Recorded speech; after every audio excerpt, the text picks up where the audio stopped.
아버지, 자비와 긍휼과 인자하심을 인하여 감사한 마음으로 우리의 헌신과 수고와 봉사와 함께 물질을 드립니다.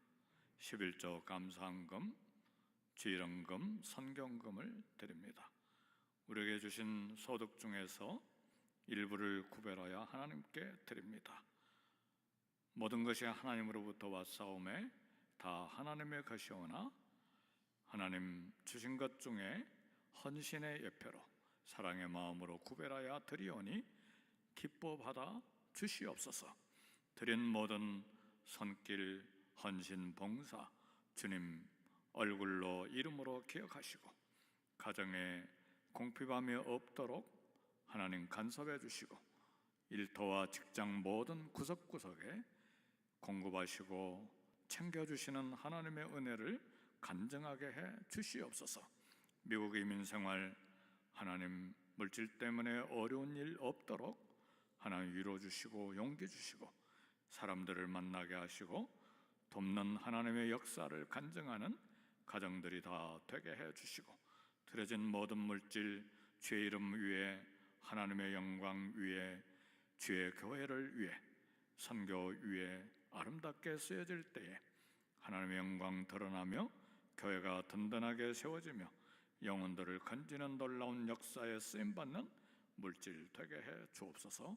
예수님의 이름으로 축복 기도하옵나이다. 아멘.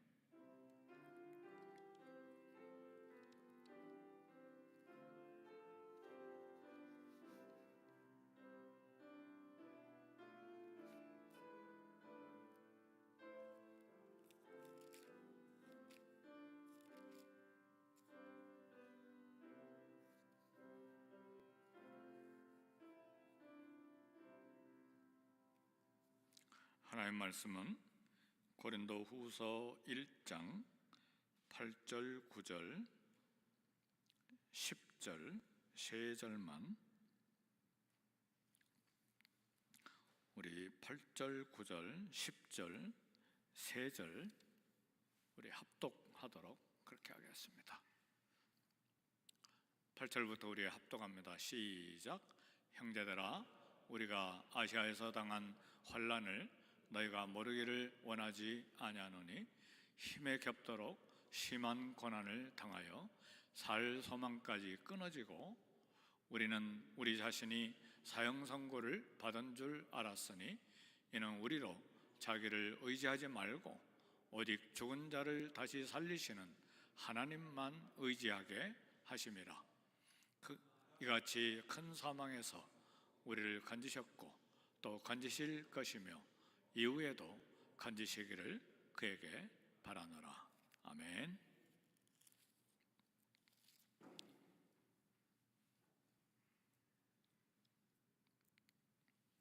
여러분의 가정과 또 미국 이민 생활에 또 영원에 하나님의 은혜와 평안이 있기를 제 이름으로 축복합니다. 신앙생활 중에 체험하는 큰 감동이 있을 때가 있고 또 그 체험이 유익할 때에 우리는 간증합니다. 인생 광야에 찍혀있는 우리 신앙인들의 발자국은 우리 모든 사람들에게 큰 감동을 줍니다. 바울이 남긴 이 전도 현장의 발자국은 우리 신앙생활에 도전이 되는 보석과 같은 간증들입니다. 바울과 다윗과 같은 그리고 우리 신앙 선배들의 고난이 성경에 기록되지 아니했더라면 아마 거대한 손실이었을 것입니다. 성경이 우리 신앙인들의 고난과 갈등을 빠짐없이 기록한 것은 다 이유가 있습니다. 우리가 그들의 고난을 통해서 배워야만 되는 분명한 목적이 있기 때문에 그렇습니다. 그들이 하나님을 찾고 만난 사건들은 우리에게 놀라운 지혜를 줍니다. 우리 믿음의 선배들의 삶을 통해서 그래서 우리는 오늘 새 힘을 얻고 큰 위로를 받습니다. 고난 중에 우리가 만난 주님의 위로는 우리만의 위로로 끝나지가 않습니다. 하나님은 우리가 받은 위로를 또 다른 사람을 위한 위로로 사용하기를 원하십니다. 따라서 우리는 우리 영혼의 유익이 되었던 그 하나님으로부터 받은 위로를 또 교훈을 서로 나누어야만 합니다. 인생의 광야길을 걷다가 꿀을 발견하면 우리가 먹고 다른 사람도 먹도록 초청을 해야 합니다. 사막을 지나다가 샘을 발견했다면 우리 갈증을 해소하고 모두 다 함께 불러서 함께 마셔야 합니다. 인생 폭풍이 잔잔케 되는 그야말로 기적을 만났다면 그 기적을 일으킨 분을 주님으로 모시고 그 주님의 이름을 전해야만 합니다. 영혼이 병들어 치료가 됐다면 그 치료자인 예수님을 소개해야만 합니다.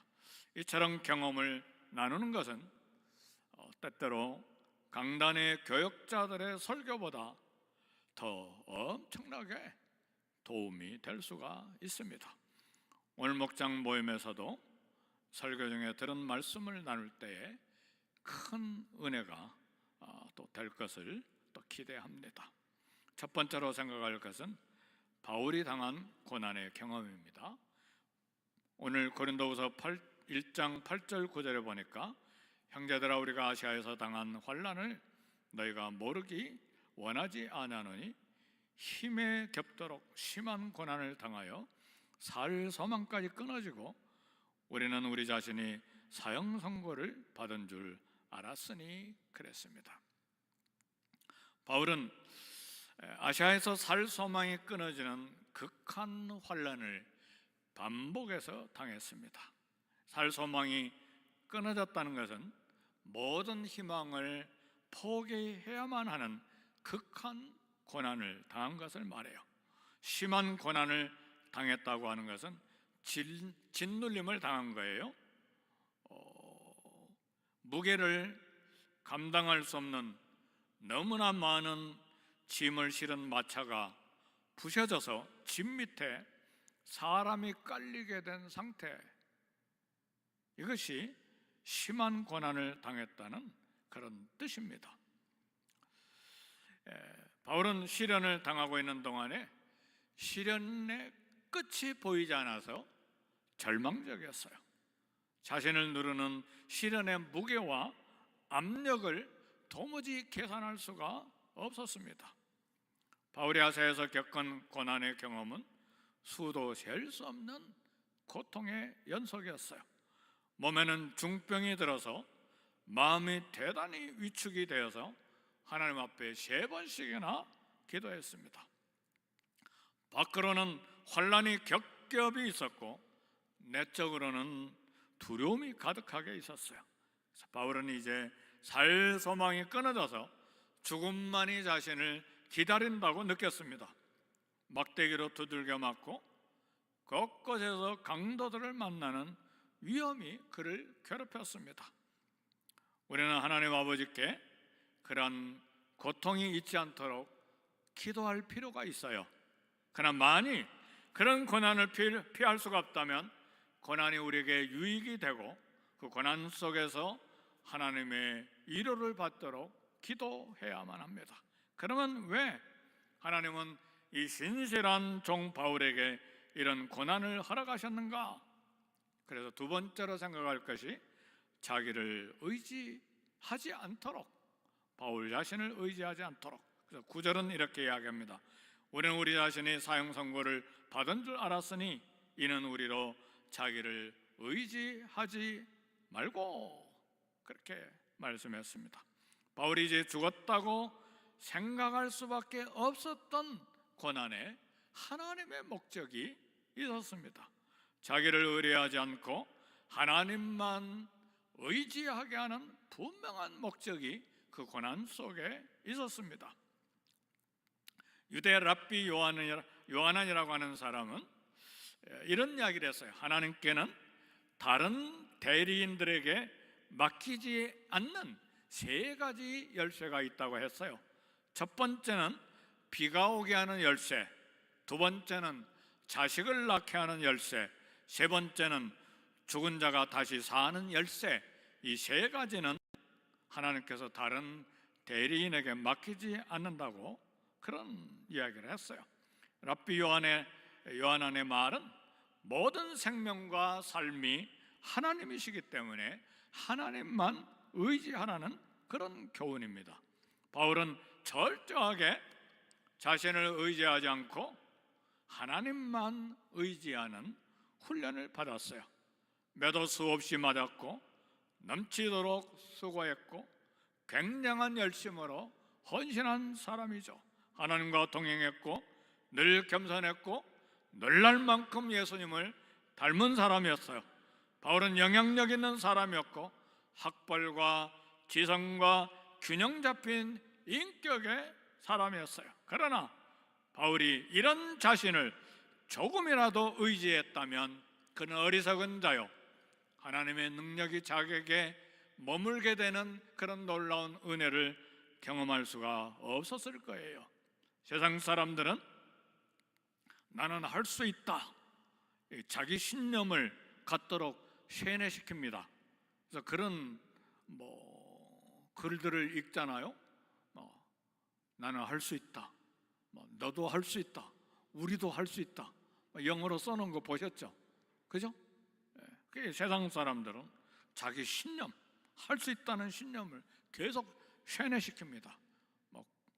마인드 컨트롤을 통해서인지 자기 신념을 갖도록 그렇게 하죠. 네, 하나님의 자녀들이 자기 스스로를 의지하는 것보다 더 해로운 것은 없습니다. 그래서 하나님은 우리가 자기를 스스로 의뢰하지 못하도록 간섭을 합니다. 어떤 경우에는 우리가 어떻게 할 줄 모르도록 당황하게도 그런 환경을 주세요. 그 이유는 우리 자신의 어리석음을 발견하고 자신을 하나님의 지혜에 맡기도록 그렇게 당황스러운 사건을 허락하시는 경우도 있어요. 우리가 물질에 만족한 형편이 되면 물질을 의지하게 되는데 그것도 큰 실수죠. 격언 중에 돈을 잃는 것은 조금 잃는 것이고 건강을 잃으면 많이 잃는 것이고 친구와 영혼을 잃어버린 것은 거대한 것을 잃어버린 것이다. 그런 격언들이 있는데 우리 중에 정반대인 사람들이 있어요. 친구와 영혼을 잃어버린 건 신경도 안 써요. 건강 잃으면 조금 신경 쓰죠. 돈 잃으면 막 생명을 걸고 막 견딜 수 없어 하죠. 왜 이런 가치관이 생겼는가? 물질을 하나님처럼 섬기고 물질을 의지하고 사랑하기 때문에 실패한 가치관이 우리에게 형성이 되어 있기 때문에 그런 현상이 생기는 것입니다. 하나님 앞에서 하나님보다 자신을 더 의지하는 것은 하나님 앞에 악입니다. 에레미야 17장 5절에 보니까 무릇 사람을 믿으며 혈육으로 그 권력을 삼고 마음이 여호와에게서 떠난 그 사람은 저주를 받을 것이라고 에레미야 선지자는 경고했습니다. 시편 62편 8절은 백성들아 시시로 저를 의지하고 그 앞에 마음을 토하라고 했습니다. 하나님은 사람은 의지할 수 있는 합당한 대상이 될 수 없다고 말씀하셨어요. 하나님은 그래서 바울이 자기를 의지하지 않도록 사형 선고를 받은 것과 같이 그런 느낌을 갖게 하셨습니다. 고린도후서 12장 7절에 보니까 너무 자고하지 않도록 내 육체의 가시 곧 사단의 사다를 쥐었으니 이는 나를 쳐서 너무 자고하지 않게 하려 하심이라. 바울은 자기가 사형 선고를 받은 것 같은 무시무시한 느낌을 받았어요. 하나님은 바울이 자신을 의지하는 암덩어리를 드러내기를 원하셨어요. 대부분 열정적인 사람은 자신의 열정적인 것을 의지하라고 합니다. 겸손한 사람조차도 자신의 겸손함을 의지하고 자랑하려고 합니다. 하나님의 일에 성공하는 사람은 모든 사람에게 그 성공을 알리고 싶어 합니다. 자기를 드러내기를 원하기 때문에. 우리가 자신을 의지하면 하나님은 우리를 작은 심부름도 시킬 수가 없습니다.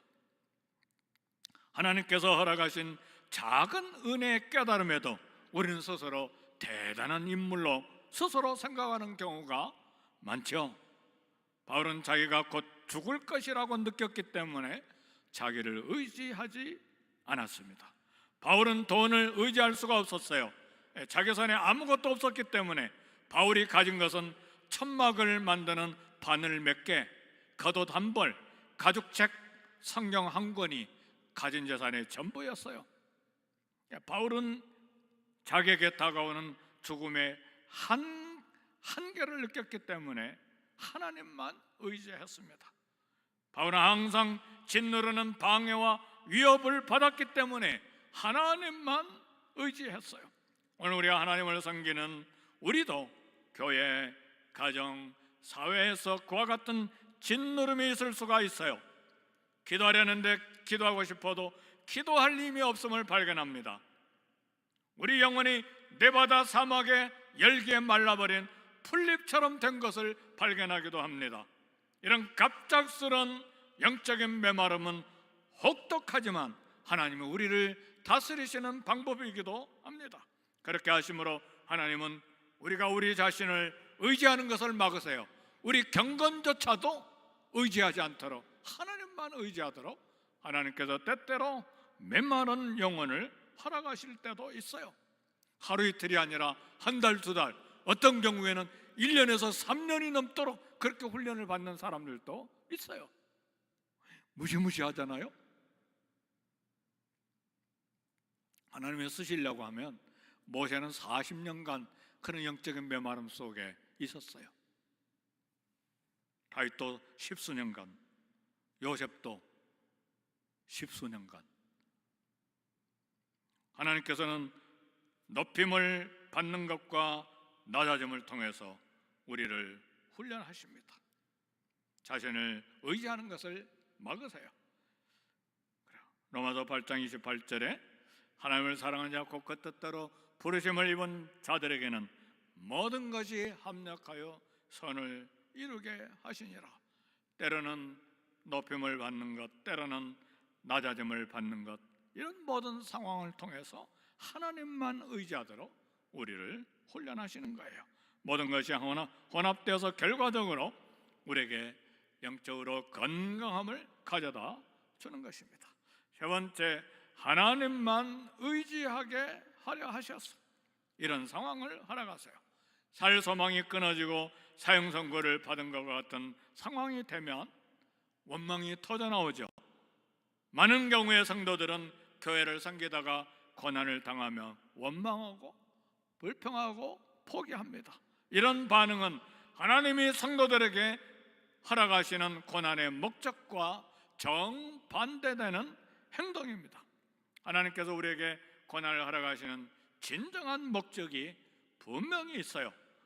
우리로 자기를 의지하지 말고 오직 죽은 자를 다시 살리시는 하나님만 의지하게 하려 하심이라 그랬어요.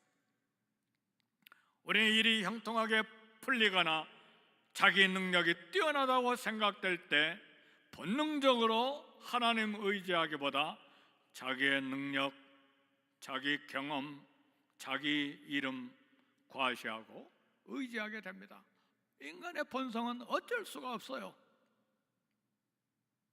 우리에게 허락되는 그래서 극한 상황은 우리가 하나님만 의지하게 하는 방법을 배우는 학교예요. 하나님이 이스라엘을 광야로 인도하셨어요. 광야에는 먹을 것 없고 마실 물 없고 독사와 전갈이 있고 뜨거운 태양이 있고 밤에는 차가운 사막에 밤공기가 있고 다른 민족의 공격을 받을 위험한 상황인데 왜 사랑하는 백성 그 이스라엘 민족을 광야로 보내셨습니까? 뭐 때문에 40년씩이나 광야 생활을 하게 하셨습니까? 하나님의 성품이 괴팍합니까? 어쩌다 보니까 그렇게 잘못 인도하셨습니까? 그러지 않죠. 극한 상황을 통해서 오직 하나님만 의지하는 법을 배우도록 하시기 위한 광야 학교죠. 그래서 신명기 8장 3절에 여호와의 입에서 나오는 모든 말씀으로 사는 줄을 알게 하려 하심이라. 생명의 위협을 느끼게 하는 극한 상황. 그래서요, 사실은 이런 광야 학교에서 위협을 느끼는 극한 상황, 절망할 이유도 없고 원망의 이유도 아닙니다. 주님을 모르는 사람들에게는 허우적거리고 방황하게 만드는 고통이지만, 그러나 우리 성도들은 하나님을 믿고 그리스도 예수 그리스도를 주님으로 섬기는 믿는 우리 하나님의 자녀들은 재빨리 인간의 한계를 인정하고 자신을 의지하는 것을 버리는 기회로 삼아야 합니다. 극한 위험과 생명의 위협 속에서 주님을 의지하는 것을 배우는 것은 보배로운 일입니다. 고난 중에 눈물로 밤을 보내며 고통으로 신음하는 시간은 영적으로 소중한 시간들이에요. 바울이 마음의 사형 선고를 받은 것은 자기 의지, 자기를 의뢰하는 것을 제거하는 수술을 받는 그런 상황이죠. 마음의 죽음이 임박하게 되는 느낌을 받는 것은 매우 유익한 일입니다. 수세기 전에 우리 믿음의 선배들은 성경을 읽는 책상 위에 해골을 두는 습관이 있었다는 이야기를 읽었어요. 해골을 못 구하면 플라스틱이나 석고로 만든 해골을 꼭 갖다 놓았다고 그래요. 왜요? 왜 무시무시한 해골을 성경을 읽는 책상 위에다 갖다 놓습니까? 자기를 의뢰하지 말아야 될 것을 상징적으로 교훈받기 위한 것이죠. 너는 해골이야. 그래서요, 여기 페루 리마에 가면, 리마 그 샌프란시스코 수도원 지하 묘지에 가면 7만 5천 개의 유골이 있어요. 머리에 해골만 막 수만 개 쌓아놓고, 막 다리뼈는 다리뼈대로, 팔뼈는 팔뼈대로. 저는 그런 수만 개의 해골 산더미처럼 쌓여있는 것을 보고 충격을 받았어요. 얼마나 충격을 받았는지 몰라요. 그때가 선교사 시절 10몇 년 때인지 기억이 잘 안 나는데, 나는 선교사야, 거대한 자부심을 가지고 선교사님 400~500명 모였는데 안내를 받아서 거길 구경하게 됐는데, 인간이 뭔가, 저 수만 개의 해골들도 살아있을 때 나름대로 대단한 자부심, 대단한 능력, 대단한 세력, 대단한 물질을 자랑했을 텐데 모두 다 해골이에요. 제 존재를 본 거예요. 흙에서 왔다가 흙으로 되돌아가는 그야말로 진흙이요, 먼지일 뿐이죠.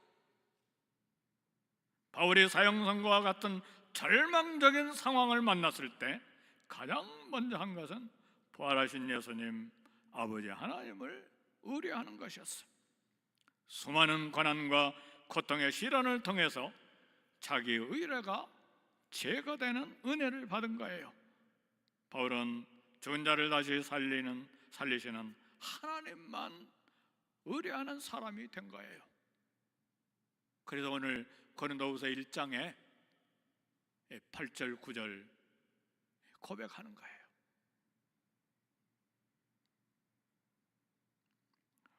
우리 성도들은 무덤에서 나와서 부활의 영광으로 들어가게 될 신분입니다. 죽은 자를 다시 살리시는 하나님만이 우리가 의지할 뿐이요, 우리가 소망할 유일한 분입니다. 이 땅에 뭘 소망하고 사시죠? 세상입니까? 아닙니다.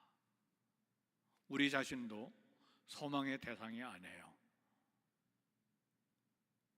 새처럼 날아가요. 우리 생명의 길은 손바닥 넓이만 해요.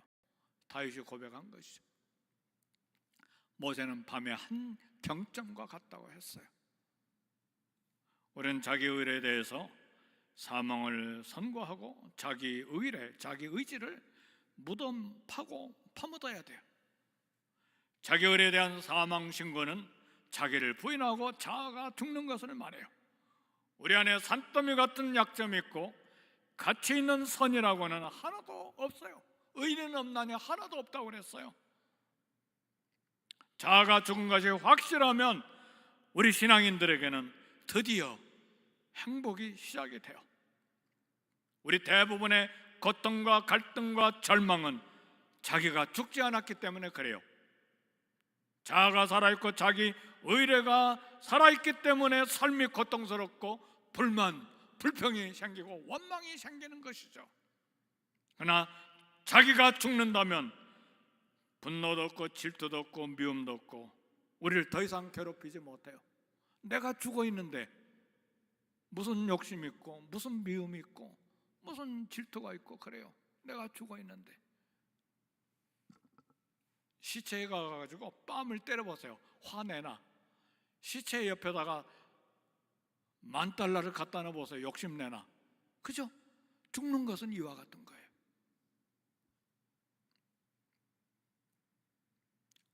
사람들은 자기 신념이 강한 사람, 자기 의지가 강한 사람을 칭찬합니다.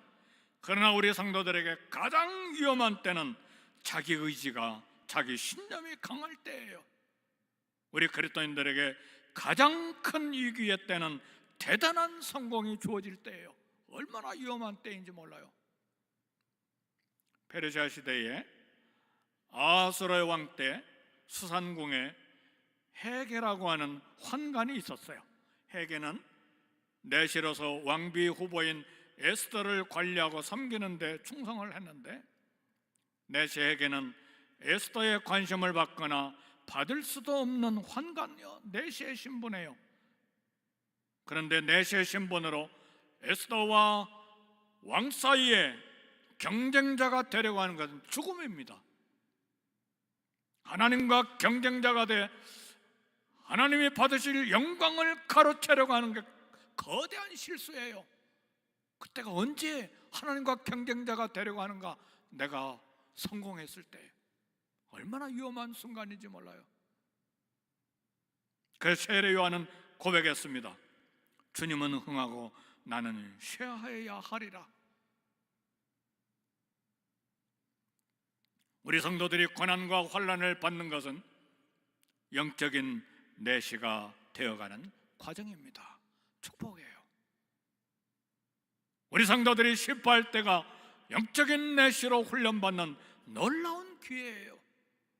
자신의 무능을 깨닫고 전심으로 하나님을 의지할 때 가장 안전해요.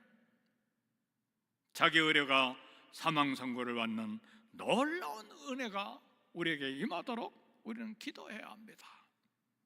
시도 때도 없이 불평이 터져나오는 사람, 아직 광야 학교 학생 신분입니다. 살서망이 끊어지고 사형 선고를 받은 것과 같은 환경 가운데 있습니까? 헤럴드 보슬리라고 하는 분이 그런 이야기를 했어요. 고난 속에서 사람은 기도를 잘 배우게 된다. 신앙인의 대가들이 하는 이야기예요. 그죠? 고난 속에서 사람은 기도를 정말 잘 배우게 된다. 왜요? 기도, 자기 의지가 완전히 죽었을 때 오로지 하나님만 의지하고 부르짖는 것이 기도 아니에요? 그게 기도거든요. 죽은 자를 다시 살리시는 하나님만 의지하는 성도가 되도록 간절히 기도해야 합니다. 양은 목자만 의지하고 따라갈 때 그 삶이 가장 안전하고 가장 만족한 것을 압니다. 그래서 양 한 마리는 인생 황혼에 고백했어요. 여호와는 나의 목자시니 내게 부족함이 없으리로다.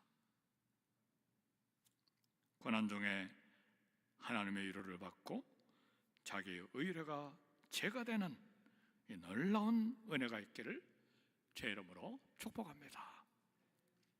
말씀 생각하시고 한 1, 2분간 우리 같이 통성으로 기도하겠습니다. 하나님 아버지, 감사합니다. 나를 의뢰하지 아니하고 하나님만 의뢰하는 훈련을 받았던 바울, 사형 선고를 받은 것과 같은 느낌을 받고 처절한 고통에 부르짖음을 그런 시간을 가졌던 바울, 마침내 자기를 의지하지 아니하고 하나님만 의지하게 하려는 하나님의 손길을 깨닫고 고백한 바울처럼 오늘 우리도 하나님만 의지하는 믿음으로 성숙한 우리 모두 되어 고난 중에 받은 위로를 가지고 또 다른 사람을 위로하는 사역자가 되는 놀라운 복이 우리에게 있게 해 주시옵소서. 예수님의 이름으로 기도하옵나이다. 아멘. 다 같이 일어나서 성령 부르시겠습니다.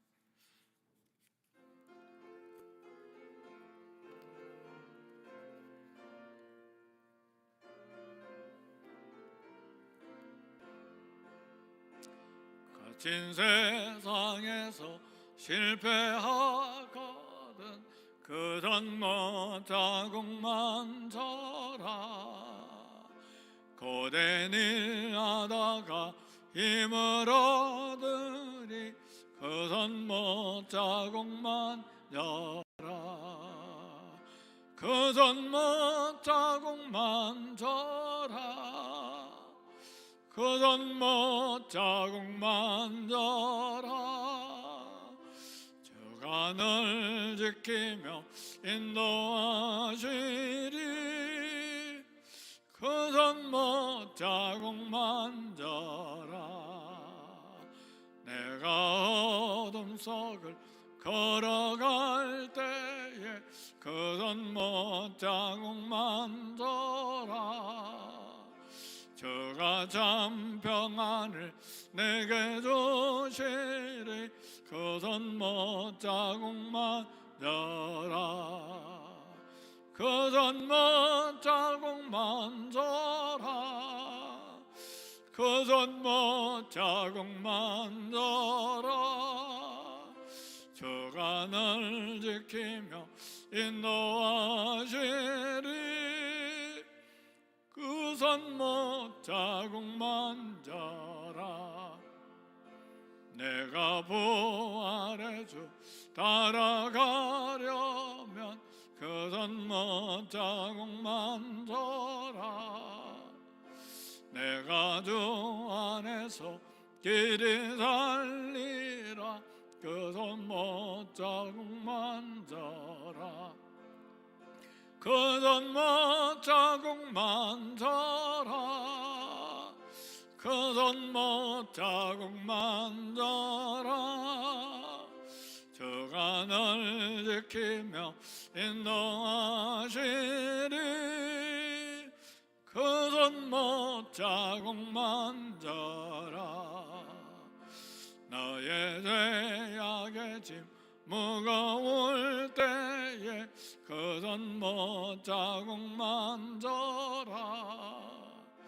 마음 문 열고서 주를 모셔라. 그전 못 자국만 져라. 그전 못 자국만 져라. 그전 못 자국만 져라. 주가 널 지키며 인도하시리. 그전 못 자국만 져라. 지금은 우리 주 예수 그리스도의 은혜와 아버지 하나님의 극진하신 사랑하심과 성령님의 감화 감동 축복하심이 하나님만 의뢰하기로 평생에 결단하는 사랑하는 모든 성도들 머리 위에 지금으로부터 영원토록 함께 계실지어다. 아멘.